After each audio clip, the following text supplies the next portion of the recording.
నమస్తే, welcome to my channel. June 12న అహ్మదాబాద్లో జరిగిన ఎయిర్ ఇండియా విమాన ప్రమాదంపై ప్రాథమిక దర్యాప్తు నివేదిక విడుదలైంది. ఈ ఘోర విమాన ప్రమాదానికి కారణం ఇంజన్లు ఆగిపోవడమేనని, ఇందులో కుట్రకోణం ఏదీ లేదని తెలుస్తోంది. సకాలంలో 2 ఇంజన్లు పనిచేయకపోవడంతోనే విమానం కూలిపోయింది అని ప్రాథమిక దర్యాప్తులో తేలింది. ఘటనపై దర్యాప్తునకు సంబంధించి air craft accident investigation bureau 15 పేజీల ప్రాథమిక నివేదికను సమర్పించింది. విమానం ప్రమాదం జరిగి సరిగ్గా నెల రోజులకు ఏఏఐబి రిపోర్ట్ సమర్పించింది.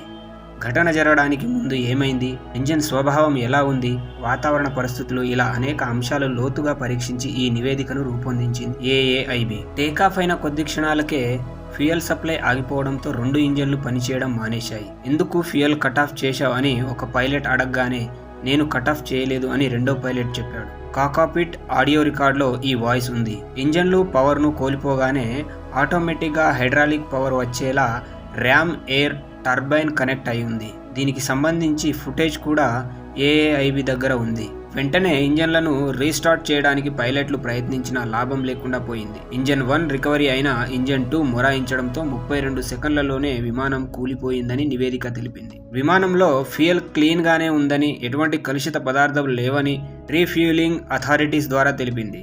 సమీపంలోని ఏదైనా పక్షి ఎగిరిన దాఖలు లేదని, పక్షి విమానాన్ని ఢీకొట్టినట్లు కనిపించలేదని తెలిపింది. పైగా ఆకాశం క్లియర్గా ఉంది, వాతావరణ సమస్యలు కూడా ఏమీ లేవు. రెక్కలు, గేర్ల ఏర్పాటు కూడా సురక్షితమైన టేకాఫ్కు అనుగుణంగా ఉన్నాయి. విమానంలో మోతాదుకు మించిన బరువు కూడా ఏమీ లేవు. పైలట్లు ఇద్దరు మంచి అనుభవజ్ఞులు.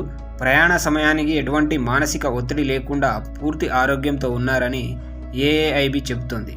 కుట్రకోణానికి సంబంధించి ఆధారం ఏమీ లభించలేదని కూడా తేల్చేసింది. నివేదికపై స్పందించిన ఎయిర్ ఇండియా ప్రస్తుతానికి ఏమీ చెప్పలేమని, పూర్తిస్థాయి దర్యాప్తు దాకా ఆగవలసిందేనని చెబుతోంది.